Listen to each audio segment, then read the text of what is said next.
DRDO सेप्टेम 10 administrative assistant, मैंने आपको books बता दी हैं, साथ ही मैंने आपको टॉपिक्स भी बता दिया है कि भाई हर सेक्शन में आपके कौन कौन से टॉपिक आपको ज़्यादातर पढ़ने हैं, क्या क्या चीज़ों पे ज़्यादा फोकस करना है।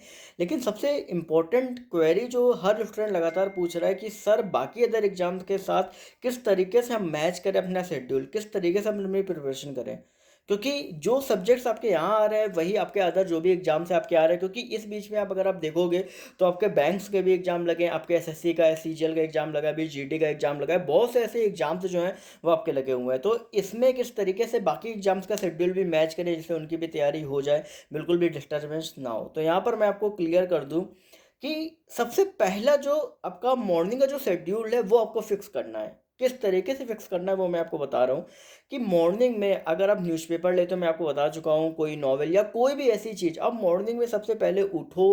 उठने के बाद थोड़ा बस ऐसे ही एक ये होता नहीं कि नहीं है, आप थोड़ी देर बैठ के वो करते हो, तो आप उस टाइम ये सोचो कि आज पूरे दिन का शेड्यूल हमें क्या रखना है, ठीक है। और बस कुछ नहीं, उसके बाद से आप स्टार्ट कर दो। आप थोड़ा टहलो, ठीक है, ब्रश करो, उसके बाद बैठ जाओ पढ़ने, वो भी क्या, इंग्लिश। क्योंकि स्टार्टिंग में क्या होता है ना कि आप चाय पीते पीते या एक कुछ नाश्ता वगैरह करते करते आप कुछ ना कुछ पढ़ सकते हो। तो आप न्यूज़पेपर पढ़ सकते हो, नॉवेल पढ़ सकते हो, और वो शेड्यूल ऐसा ऐसा रखो कि मेरे को हर हाल में आधे से पौन घंटा, मतलब 30 से 45 मिनट मेरे को रीडिंग करना ही करना है। मिनिमम 30 मिनट तो आपको रीडिंग करना ही करना है, क्योंकि वो रीडिंग जो है वो आपकी हर एग्जाम में आपकी काम आती है। इवन कंप्रहेंशन, किसी में भी, fill in the blanks, idiom, phrases, हर एक चीज़ उससे इंप्रूव होती है। तो पहला तो आपको ये काम करना है, ये अपना फिक्स कर लो। और हर एग्जाम के लिए इंपॉर्टेंट है, कोई भी, चाहे एसएससी का हो, बैंकिंग का हो, चाहे कोई अदर पीएसयू, कोई भी आपका रिक्रूटमेंट आ रहा हो, कोई भी एग्जाम चल रहा है, एलआईसी, एडीओ का, डब्ल्यूओ का आ रहा है, ये चीज़ ध्यान रखो।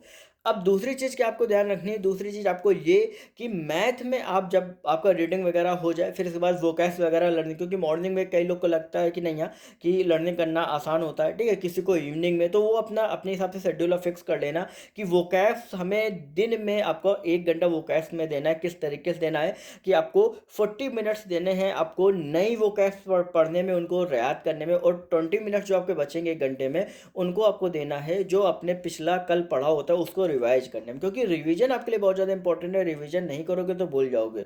और लगातार लगातार अगर ऐसा करोगे ना, तो कहीं ना कहीं आपको चीज़ें, वोकैब्स जो होती है वो दिमाग में आपकी फिट हो जाएंगी, आप इजीली एक्सेस कर सकते हो कि भाई इन चारों में ये ऑप्शन मुझे लग रहा है करेक्ट है, ठीक है। तो इंग्लिश में आप समझ गए कि आपको क्या करना है। और इनका जो रिवीजन है वोकैब्स का, वो आप संडे में पूरे जो वीक है उसका कर लेना।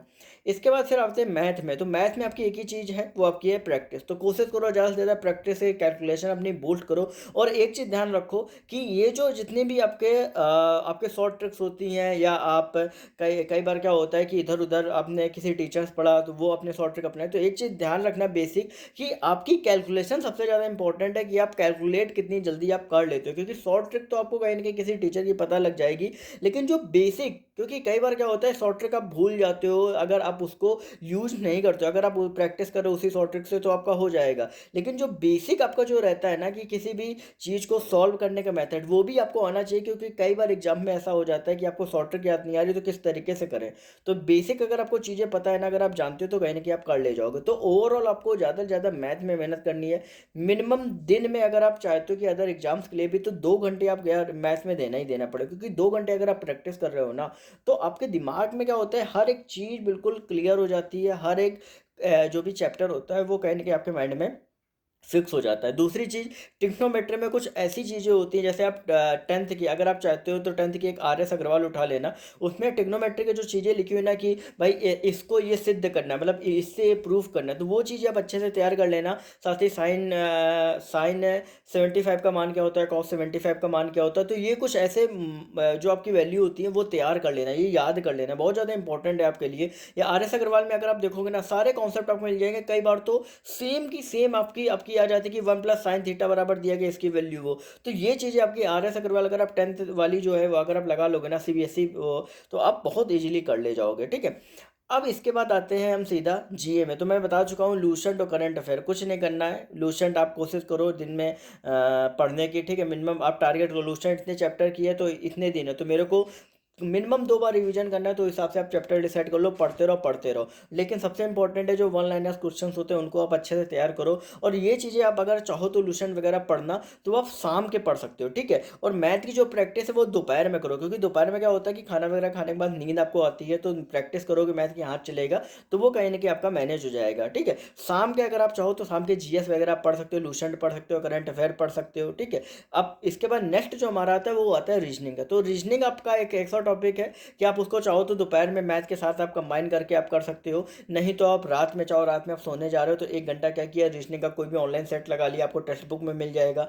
नहीं तो आपने क्या किया, बुक ले ली, ठीक है, कोई भी बुक ले ली, वहाँ से आपने प्रैक्टिस सेट आप सभी ने सॉल्व कर लिया, ठीक है। तो इस तरीके से रीजनिंग का कर सकते हो। लेकिन जो जो चीज़ें मैंने आपको बताई हैं वो आपको करनी ही करनी है, क्योंकि उनसे आपको अदर एग्जाम्स में भी कहीं ना कहीं आपको हेल्प जो है वो आप सभी को मिलेगी। क्या क्या मैंने बताया, मॉर्निंग में पहले आपको न्यूज़पेपर पढ़ना है, फिर आपको 1 घंटा वोकैब तैयार करनी है, फिर आपको दोपहर में आप चाहो रीजनिंग, नहीं तो मैथ आप अच्छे से तैयार कर लेना।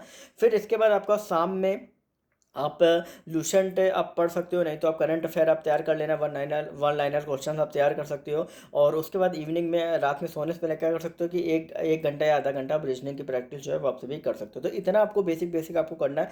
अगर आप मिनिमम इन सारे चीज़ों में आप स्टॉप वॉच लगा लेना जब भी आप पढ़ रहे हो, मिनिमम अगर आप 7 से 8 घंटे दे रहे हो तो आप कहीं ना कहीं बहुत बेहतर कर रहे हो, और हर हाल में कोई ना कोई एक ऐसा एग्जाम आप क्रैक जरूर कर ले जाओगे। और क्रैक क्रैक ऐसे नहीं, आप बहुत अच्छे मार्क्स से आप क्रैक करोगे। लेकिन ध्यान रखना है कि स्टॉप वॉच पे डेली वो करना है। जैसे आप पढ़ रहे हो लगा लो स्टॉप वॉच, हाँ ठीक है, जैसे ही आप पढ़ने उठे, हाँ लगा ली, तो भाई 59 मिनट हुए, फिर दोबारा जब कहीं पढ़ने गए फिर अपना लगा लिया। तो ये पूरा चेक करना है कि भाई कितना हम टाइम अपनी प्रिपरेशन में दे रहा है। और ये स्टार्टिंग में करोगे ना, स्टार्टिंग में थोड़ा हेक्टिक लगेगा, लेकिन इसके बाद आपकी चीज़ें इंप्रूव होती चली जाएंगी। ध्यान रखना।